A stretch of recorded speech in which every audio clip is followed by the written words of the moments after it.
Ok, sư đây bóng bò là ngày nay nhóm này nôm vì bịp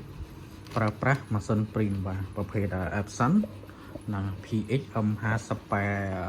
xe mùi F và nó cứ lên xem bia phê mà sân ấy đã cứ chia phê mà sân mặt tật sạc han một bị chụp và hay mà sân ấy có dương ở bàn buộc đặt chip về rồi ấy là ọt bạch pra pra chip bạch nhẹ nhảy rừng lột alert អត់ស្គាល់ chip អត់ស្គាល់ទឹកថ្នាំទេបាទចឹងគឺវាប្រើងាយស្រួលដែរបាទ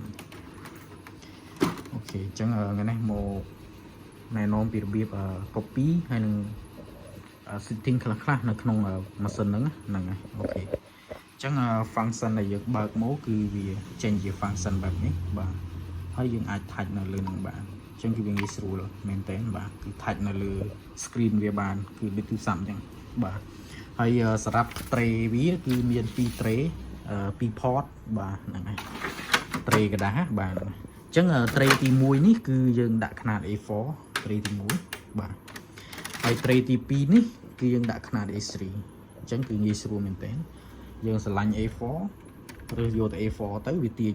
tray លើហើយស្រឡាញ់ A3 ឬយក A3 ទៅវាទាញ tray ក្រោមហ្នឹងណាបាទអញ្ចឹង setting ក្នុងការផ្លាស់ប្ដូរ tray ក៏វាមាននៅក្នុង setting វាដែរបាទអញ្ចឹងចាំទៅមុខទៀតចាំខ្ញុំប្រាប់អូខេអញ្ចឹងឥឡូវយើងមកដឹងពីរបៀប copy ខ្លះនៅលើម៉ាស៊ីនសិនបាទហ្នឹងហើយអូខេអញ្ចឹងម៉ាស៊ីនដែលយើងបើកមកគឺចេញ function បែបនេះបាទហ្នឹងហើយកន្លែង copy នេះគឺគេហៅ RDF បាទ RDF គឺជាកន្លែង copy ដែលយើងអាចដាក់กระดาษបានច្រើនហើយត្រឡប់សងខាងក៏នៅលើនឹងបានដែរបាទហ្នឹងกระดาษចាប់ពី2 select ទៅត្រឡប់សងខាងគឺយើងអាចដាក់លើនឹងយ៉ាងងាយស្រួលបាទហ្នឹងអញ្ចឹងវាត្រឡប់ឲ្យអូតូហើយ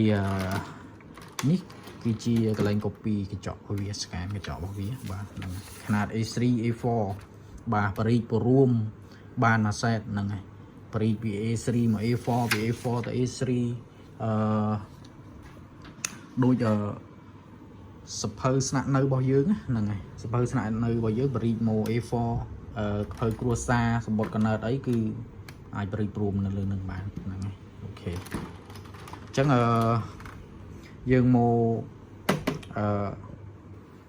រៀនពីរបៀប copy ទាំងអស់គ្នាហ្នឹងហើយសម្រាប់អ្នកដែលគាត់អត់ទាន់ធ្លាប់ប្រើម៉ាស៊ីនហ្នឹង model ហ្នឹងហើយក៏សម្រាប់បងមកដែលគាត់ធ្លាប់ប្រើក៏ដឹងហើយក៏សូមអធិស្ឋានទៅតាមហ្នឹងទៅហ្នឹងហើយអានេះខ្ញុំប្រាប់ពីគាត់ដែលគាត់